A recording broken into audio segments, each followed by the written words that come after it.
Hi, first grade scholars. Happy Friday. I'm so glad to get to read with you today. Today we are going to be reading another book by Gail Gibbons. This is a nonfiction book that's going to teach us true facts. Today, as we read, we're going to be thinking about what the main topic is, and you're going to be listening carefully as I read so you can learn new facts about penguins and then later tell somebody a retell where you can tell new facts you've learned about penguins and share those facts with someone in your family or at your house. Penguins. Here come the penguins, straight and tall. They walk with a waddle, yet look stately and dignified.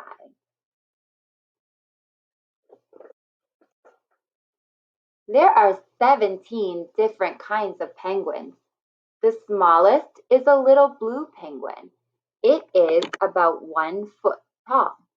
The biggest of all penguins is the emperor penguin, standing almost 4 feet. And then here you can see that there are some labels. Think to yourself for a minute, how do these labels help us as a reader? If you know the answer, you can write it down or say it out loud. So I'm seeing the heading says some kind of penguins. And so now I think these labels are going to teach us about the different names of penguins. So if you thought that that's how the labels helped us, you were right. Some of these penguins have funny names. For example, this penguin right here is called the macaroni penguin, kind of like macaroni and cheese.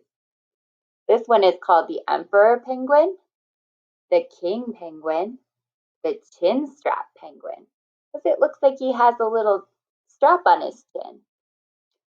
The little blue penguin, who's also called the fairy penguin. All penguins have black or bluish gray backs and white bellies. The patterns around their necks and head are what make them look different. Some have colorful patches, others show off brightly colored crests, but they all have the same basic body shape and characteristics. Penguins are birds, but they lost their ability to fly millions of years ago. Over time, they began to spend a lot of time hunting for food in frigid waters. Their wings changed to powerful, rigid flippers for swimming. Penguins have sleek, smooth bodies that glide easily through the water. They are excellent swimmers and divers. Larger ones can swim faster than 25 miles an hour. The emperor penguin can dive deeper than any other bird.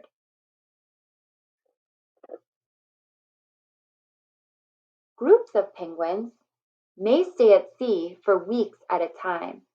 They leap in graceful arcs on through the water to grab breaths of air. Penguins feed underwater on krill, fish, and other sea creatures. Their natural enemies are fur and leopard seals, sea lions, sharks, and killer whales. So then in this picture, I'm noticing some text features. What text features do you see in this picture?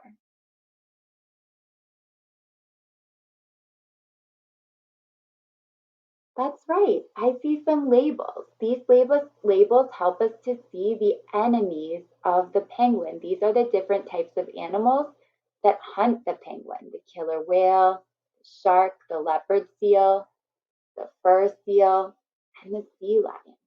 And then up here, there's another label that tells us this is what krill is. It's a small shrimp-like creature, and that's what penguins eat. So these labels help us to know what these different animals are in case we didn't know already. When the penguins want to leave the water, they can leap up as much as 6 feet onto a rocky shore or iceberg.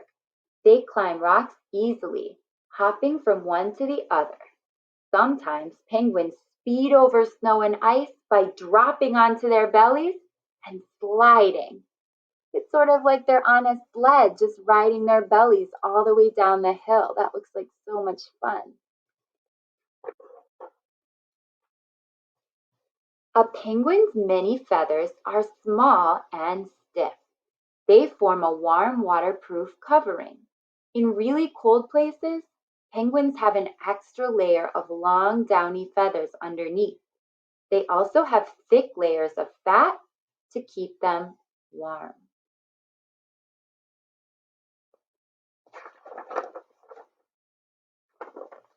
Once a year, many penguins come together to form colonies called rookeries. It's time for the penguins to mate and raise their young. At this time, they make loud croaking and trumpeting sounds. But most of the time, penguins are quiet. It is time to build their nests. Some penguins make their nests in burrows or rocky crevices. Others build nests in the open using sticks and grasses. Some arrange small stones in a circle. The two biggest penguins, the emperor penguin and the king penguin, don't build nests. So those are the two penguins that don't build nests. Soon after the nest is built, it is egg laying time. Most penguins usually lay 2 eggs. While one parent keeps the eggs warm, incubating them, the other one searches for food.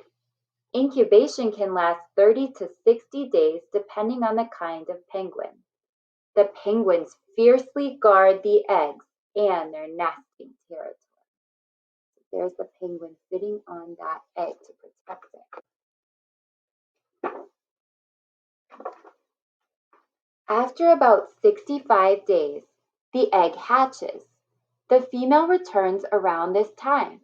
It is her turn to care for the chick. She tucks it under her brood pouch to keep it warm.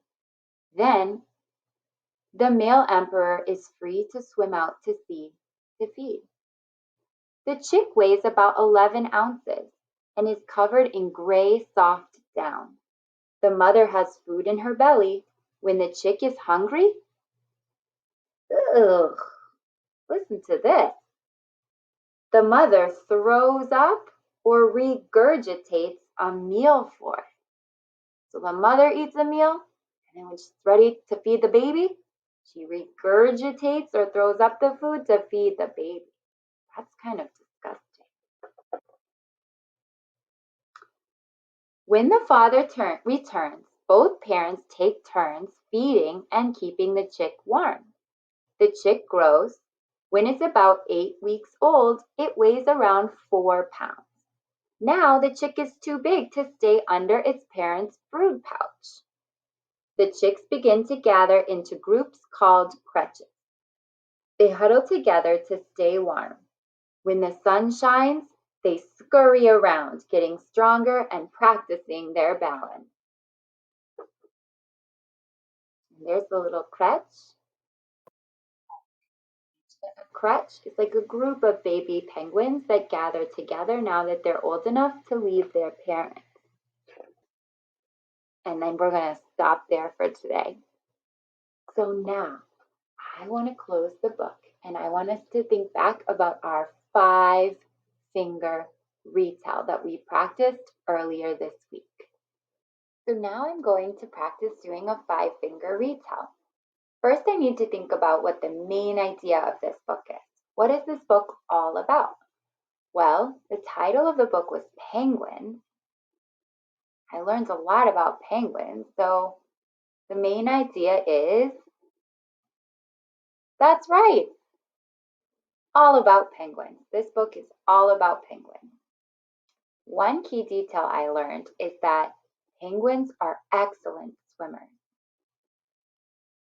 Another key detail or fact that I learned is that penguins eat small shrimp-like creatures called krill.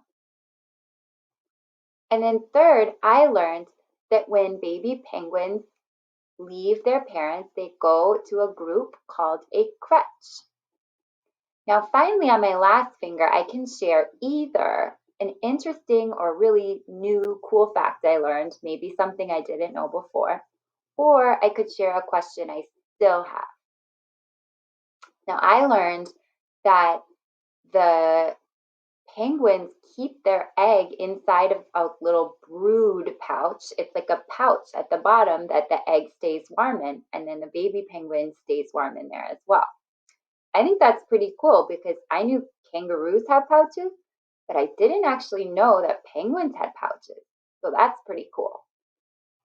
Now, the cool thing about doing a 5-finger retell is you can practice right now, but we know when we read nonfiction books, we read them so we can become experts and learn lots of new things about animals or about other things in our world.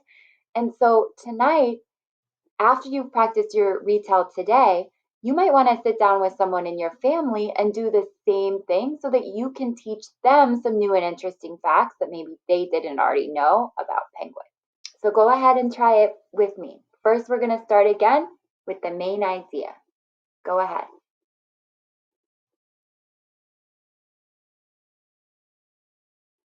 So definitely feel free to send your teacher a question if you have questions about penguins.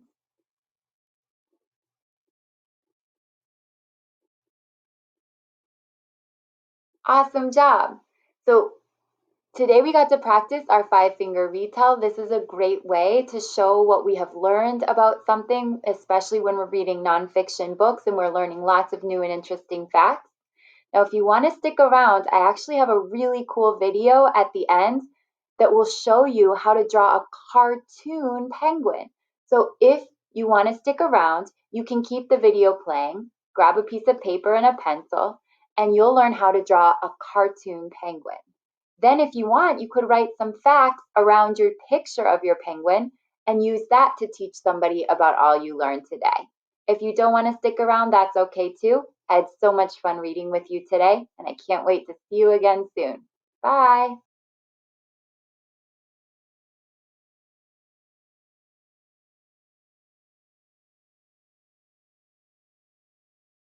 Draw a cartoon penguin.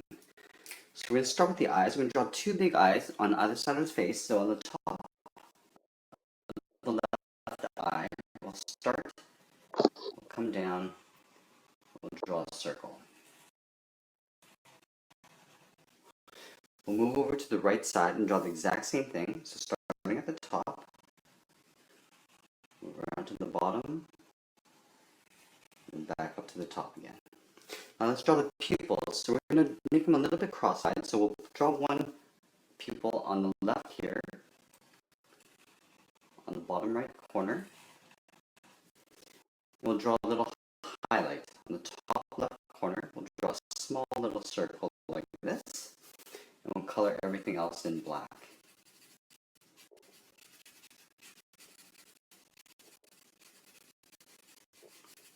Let's draw the same thing on this side of the eye, on the left. So we'll draw a circle. We'll draw a highlight on the top left corner, so a little circle on the top here. We'll color everything else in black.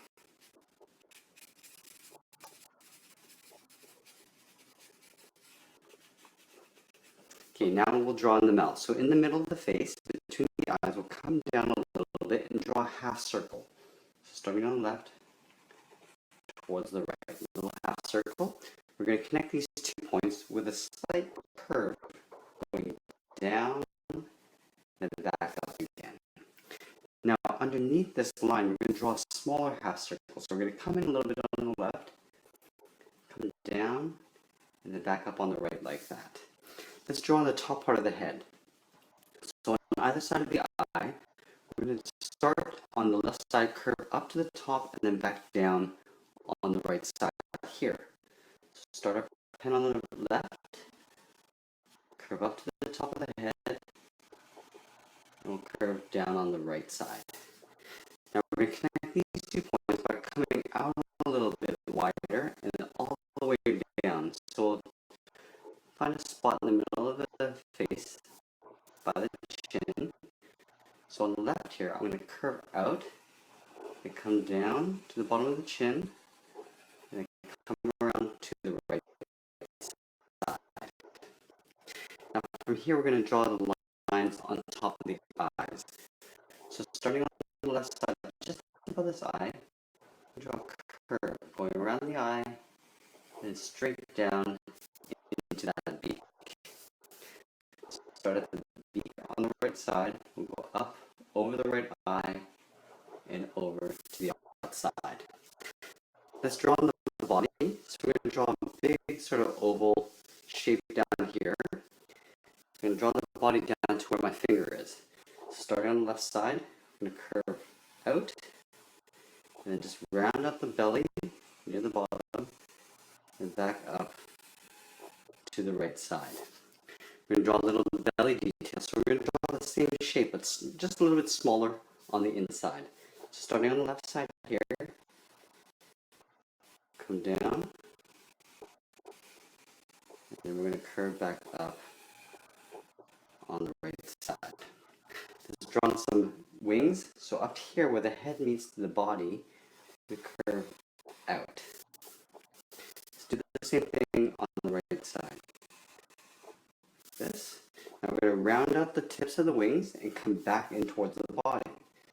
So curve, and then come right into the body like that. Do the same thing on the right side. So let's draw some very simple feet. So on the left side here, I'm going to start at the bottom and curve out. And then tuck this in behind that body again. And then the toes, we're just going to draw two little lines going in. Let's draw the same thing on the right side. So starting right about here, we're going to curve out, and then back into the body. And we'll draw two little lines like this. And that's pretty much it. There we have it. There's a cartoon penguin. I hope you enjoyed this lesson. Thanks for watching, and we'll see you again soon.